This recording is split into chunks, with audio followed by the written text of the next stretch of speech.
নমস্কার বন্ধুরা, প্রিয় ফুড কিচেনে তোমাদের সবাইকে স্বাগতম। আজ আমি রান্না করব ডিমের কষা। তাই ডিম আর আলুগুলো সেদ্ধ করে নিয়েছি। এদিকে বসিয়ে দিয়েছি কড়াই, দিয়ে দিয়েছি তেল। এবার তেলটা ভালো করে গরম করে নিব। দিয়ে দিব নুন হলুদ মেখে রাখা ডিমগুলো। ডিমগুলো একটু ভালো করে ভেজে নিব।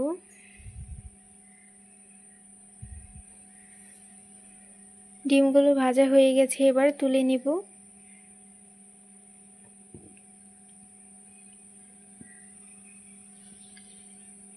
এবার এই তেলে দিয়ে দিব পেঁয়াজ কুচি।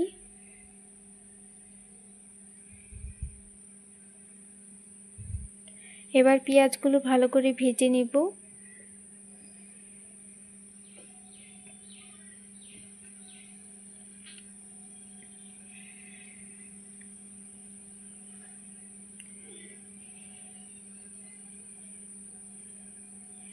পেঁয়াজগুলো ভেজে নিয়েছি। এই পর্যায়ে দিয়ে দিব সেদ্ধ করা আলুগুলো। আলুগুলো নুন দিয়ে সেদ্ধ করে নিয়েছি, তাই অল্প একটু দিয়ে দিব হলুদের গুঁড়ো।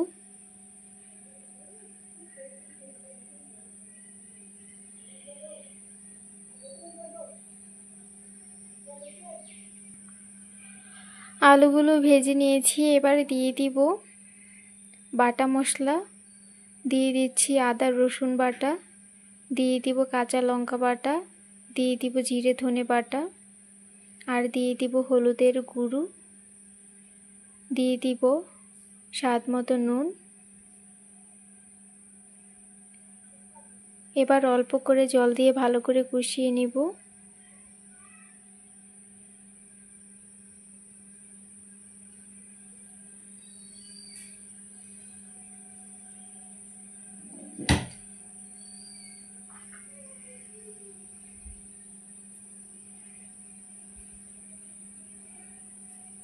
দিয়ে দিব অল্প একটু কাশ্মীরি লঙ্কার গুঁড়ো, তাহলে সুন্দর কালার আসবে।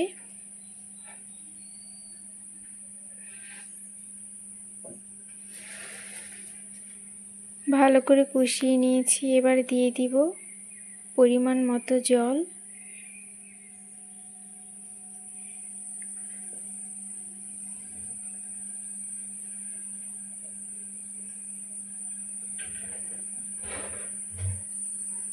জল দিয়ে এবার ঢাকা দিয়ে দিব।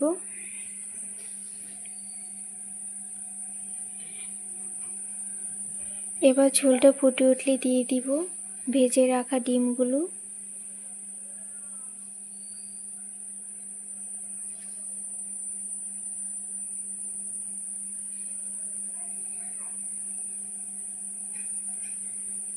ডিমগুলো দিয়ে আবার ঢাকা দিয়ে দিব।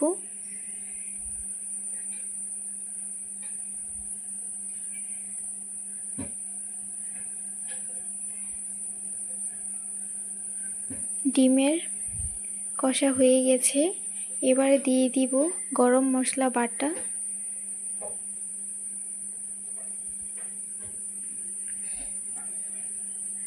বন্ধুরা, ভিডিওটি ভালো লেগে থাকলে অবশ্যই চ্যানেলটি সাবস্ক্রাইব করে রাখবে, আর লাইক কমেন্ট শেয়ার করতে ভুলবে না।